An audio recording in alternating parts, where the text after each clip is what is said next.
Lettre du pape François sur le renouvellement de l'étude de l'histoire de l'Église, suite. La mémoire de toute la vérité. Rappelons la généalogie de Jésus, racontée par saint Matthieu. Rien n'est simplifié, effacé ou inventé. La généalogie du Seigneur est constituée d'une histoire vraie, où l'on trouve des noms pour le moins problématiques, et où l'on souligne le péché du roi David. Matthieu chapitre 1 verset 6. Mais tout se termine et s'épanouit en Marie et dans le Christ. Matthieu chapitre 1 verset 16. Si cela s'est produit dans l'histoire du salut, cela se produit également dans l'histoire de l'Église. En effet, l'Église est parfois contrainte, après des débuts heureux, de déplorer de nouveau un recul, ou tout au moins de demeurer dans un état d'incomplétude et d'insuffisance.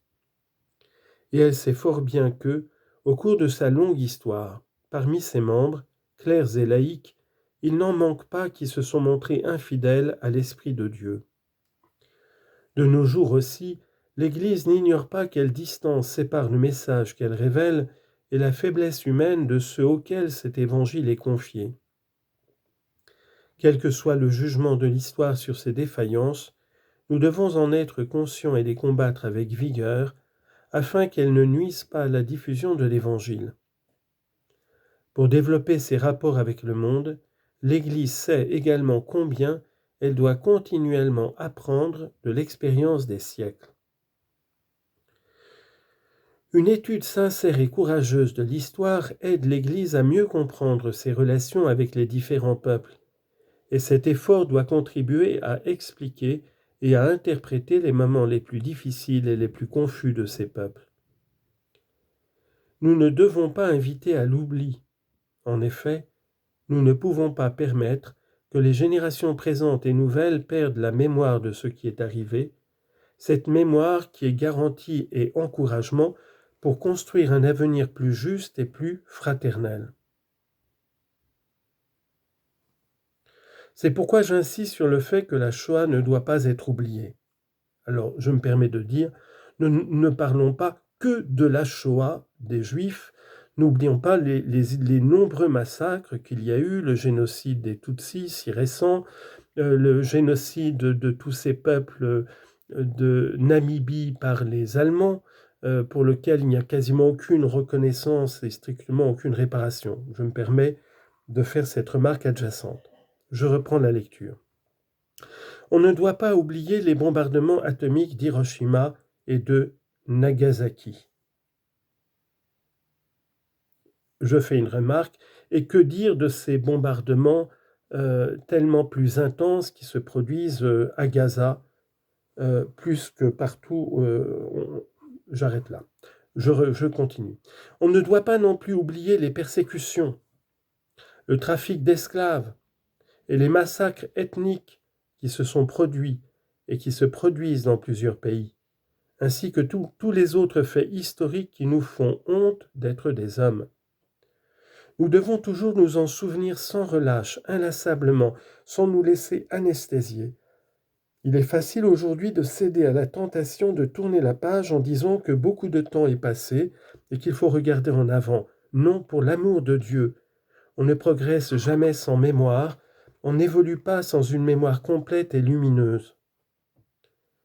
Je ne me réfère pas uniquement à la mémoire des horreurs, mais aussi au souvenir de ceux qui, dans un contexte malsain et corrompu, ont été capables de retrouver la dignité, et par de petits ou grands gestes ont fait le choix de la solidarité, du pardon, de la fraternité. Il est très sain de faire mémoire du bien. Le pardon n'implique pas l'oubli. Quand il y a quelque chose que pour aucune raison nous ne pouvons nous permettre d'oublier, nous pouvons cependant pardonner. Ce passage est extraordinaire.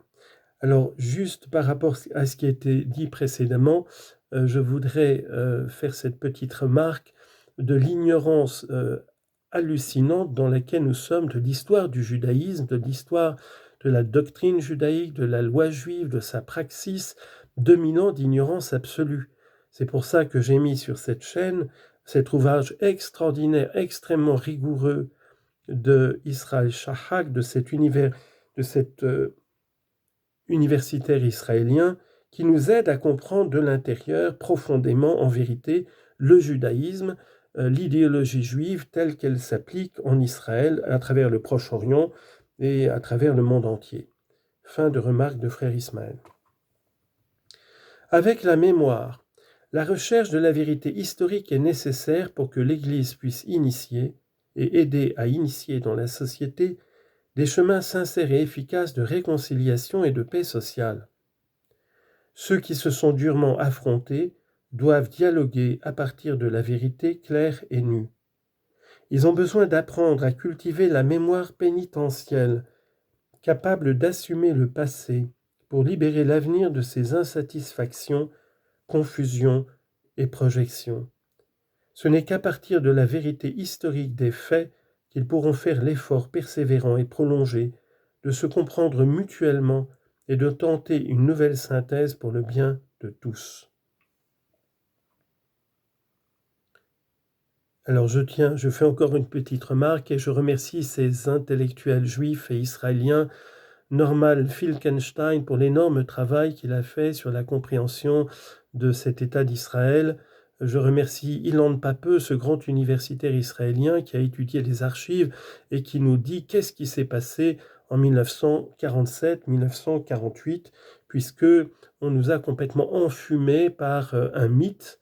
Et l'ouverture des archives israéliennes nous permet de comprendre que la réalité, malheureusement, et parfois, elle contredit complètement le mythe. Fin de remarque de frère Ismaël. L'étude de l'histoire de l'Église. Je voudrais maintenant ajouter quelques petites observations concernant l'étude de l'histoire de l'Église. La première observation concerne le risque que ce type d'étude maintienne une approche purement chronologique, voire une orientation apologétique erronée, qui transformerait l'histoire de l'Église en un simple support à l'histoire de la théologie ou de la spiritualité des siècles passés.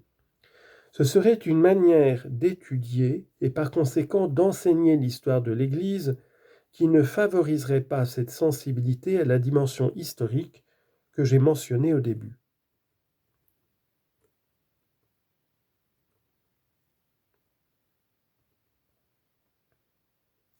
La deuxième observation concerne le risque que ce type d'étude. La deuxième observation concerne le fait que l'histoire de l'Église enseignée partout dans le monde semble souffrir d'un réductionnisme général, avec une présence encore subsidiaire par rapport à une théologie qui se montre alors souvent incapable d'entrer véritablement en dialogue avec la réalité vivante et existentielle des hommes et des femmes de notre temps. Car l'histoire de l'Église enseignée dans le cadre de la théologie ne peut être déconnectée de l'histoire des sociétés. La troisième observation tient compte du fait que l'on perçoit, dans la formation des futurs prêtres, une formation encore insuffisante en ce qui concerne les sources. Par exemple, les étudiants sont rarement mis en situation de lire des textes fondamentaux du christianisme antique, comme la lettre à Diognète, la Didaché ou les actes des martyrs. Lorsque les sources sont inconnues, manquent les outils pour les lire sans filtre idéologique ou précompréhension théorique qui ne permettent pas une réception vivante et stimulante.